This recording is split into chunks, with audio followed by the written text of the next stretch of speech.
The Satanic Mill by Otfried Preussler, the second year, 5, The Tales of Big Hat. Once again they passed under the yoke at the door, received the blows on their cheeks, and promised to obey the master in all things. Crabbit was not really attending. The singer's eyes haunted him, yet they had looked only at the light of an Easter candle and never saw Crabbit. I'll show myself to her another time, he decided. I want her to know it when she is looking at me. The last of the men had come back, and water was rushing down into the tail race, and the mill began to grind. The master herded his 12 men into the grinding room to set to work. Crabbit did what had to be done, feeling as though it were not really he dragging sacks from the granary, tipping grain into the hopper. A good deal of grain was spilled today, and gradually beginning to sweat. He heard the master's voice, as if through a wall. It did not seem to concern him. A couple of times he collided with one of his companions by mistake, because his thoughts were so far away. Once he slipped on the bottom of the steps leading to the bin floor and hurt his knee. He hardly felt it, but rebalanced the sack that was threatening to slide off his shoulder and climbed on up. He was working like a horse as time went on his feet grew heavy. He felt the sweat dripping from him. He had to strain to lift the heavy sacks, but he did not mind. None of it really seemed to matter.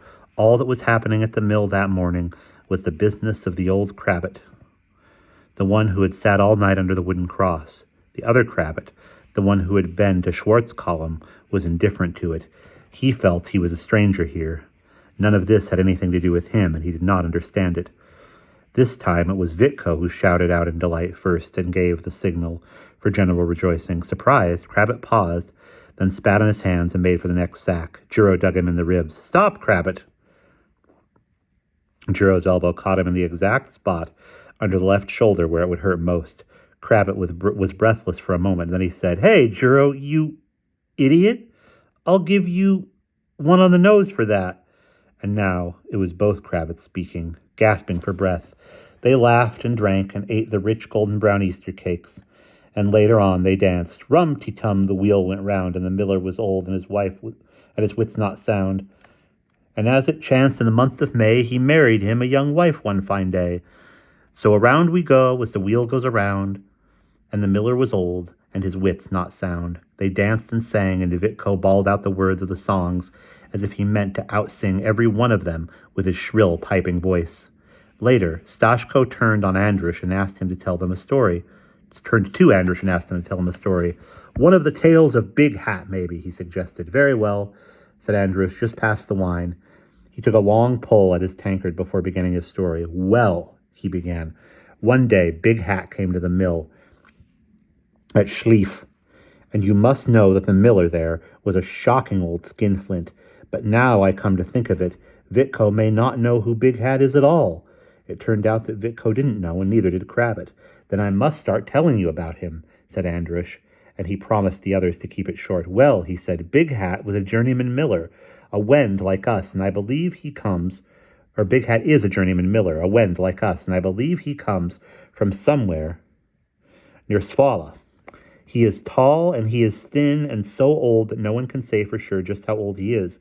But if you were to see him, you'd say he was about 40 years old, no more. He wears a gold ring in his left ear, a small, thin ring. You hardly see it unless the sun happens to shine on it.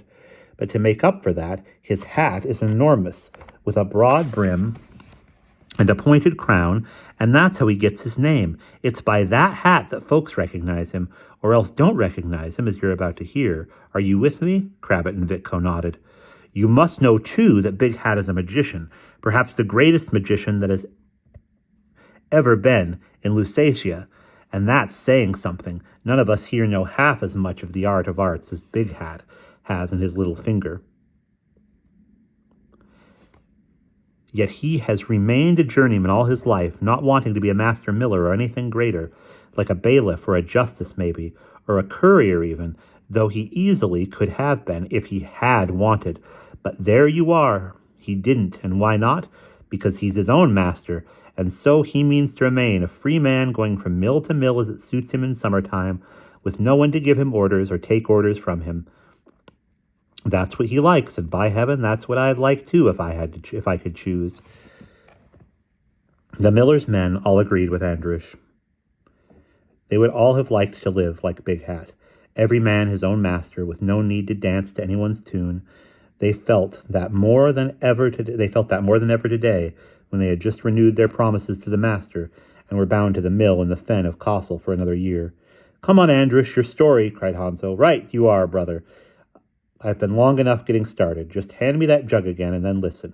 "Well," said Andrus, "so Big Hat comes to the mill at Schleff. And he goes up to the miller, who, as I was saying, was the very worst skinflint you ever saw. That man grudged the very butter on his bread and the salt in the soup, and because of that he was always having trouble with his men, since none of them wanted to stay. As everyone knows, you can't work well on a poor food for long.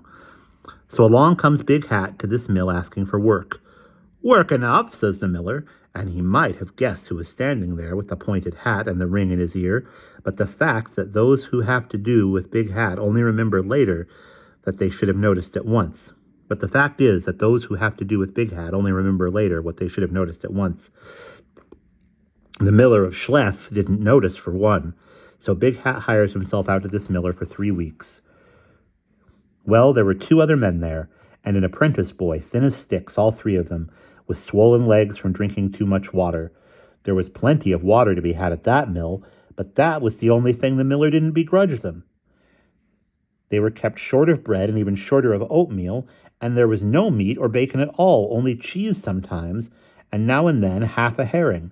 The 3 of them worked like slaves because they were poor fellows, and the miller had a paper they had signed saying they owed him money, so they couldn't run away. Big Hat watched all this for a while. He heard the apprentice crying with hunger every evening until he fell asleep. He saw the 2 journeymen washing at the pump every morning, and they were so thin that the sun shone through them. One day, while they were eating their dinner, the mill was running on, for they had just tipped in some buckwheat, which was still being ground. In comes the master just as they're drinking their soup. A thin brew, that soup, with nettles in it, and pigweed, and 5 or 6 caraway seeds, maybe even 7. That was Big Hat's moment to tackle the miller. "Hey there, master," he says, pointing at his soup bowl. "I've been here 2 weeks now, and I've had a chance to see what you give folks to eat at your mill. Come now, don't you think it's rather poor? Try it yourself," and he offers him his spoon. Well, the miller acts as if he can't make out what Big Hat is saying on account of the noise of the mill. He just points to his ears and shakes his head and grins. But the grin was wiped off his face soon enough, for Big Hat knows a trick or two. Big Hat brings the flat of his hand down on the table, and all at once, click, the mill stands still. Quite still, too, with no clattering or rumbling as it runs down. The water is surging through the tail race, beating against the paddles of the wheel, so it can't be because of someone cranking the sluice down. Some part of the machinery must be stuck, and the miller's praying it isn't the cogwheel or the main shaft. Once he gets over his first fright, the miller is in great alarm. "Quick!" cries he. "Quick! Boy, you go and close the sluice. The rest of us will go and see what's wrong with the mill. But hurry, hurry, in heaven's name." "No need for that," says Big Hat calmly, and this time he does the grinning. "What?" says the miller. "Why not?" "Because it was I that stopped the mill." "You?" "I am Big Hat." As if to order, a sunbeam falls through the window and flashes on a certain gold ring in a certain ear. "You're Big Hat?" The miller's knees are knocking. He knows how Big Hat treats master millers who starve and plague their men. Good heavens, he thinks. How came I not to notice it when he asked for work? Have I been blind all this time? Big Hat sends him to get paper and ink, and then he writes out what the miller is to give his men from now on. 1/2 pound of bread a day, good weight.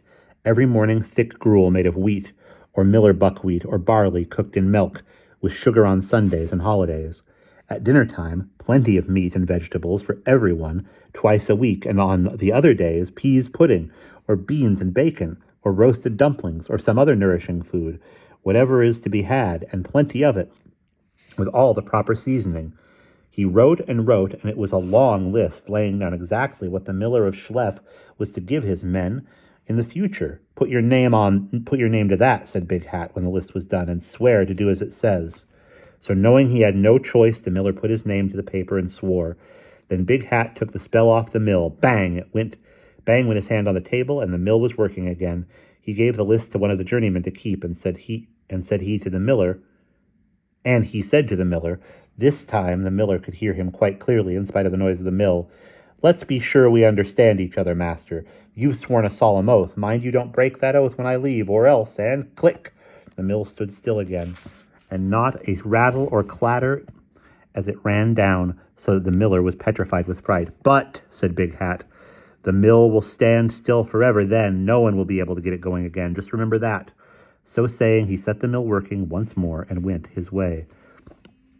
Ever since then, folks say the men who work at the mill in Schleff have lived off the fat of the land. They get properly fed, none of them goes hungry, and their legs are no longer swollen with water. The miller's men all liked Andrew's story. "Go on," they demanded. "Tell us more. Have another drink, and then let's hear some more about Big Hat." Andrews raised his tankard to his lips to moisten his throat, and then he went on telling tales of Big Hat and how he paid out the master millers in Botzen and Sahrau, in Rumburg and Schuckelkanu, all for fun and to do the miller's men good. Crabbit found himself thinking of their own master and his journey to Dresden to visit the elector, and he wondered how it would be if Big Hat ever came to visit the master of the mill in the fen. If it came to a trial of strength between them, which of the two would win?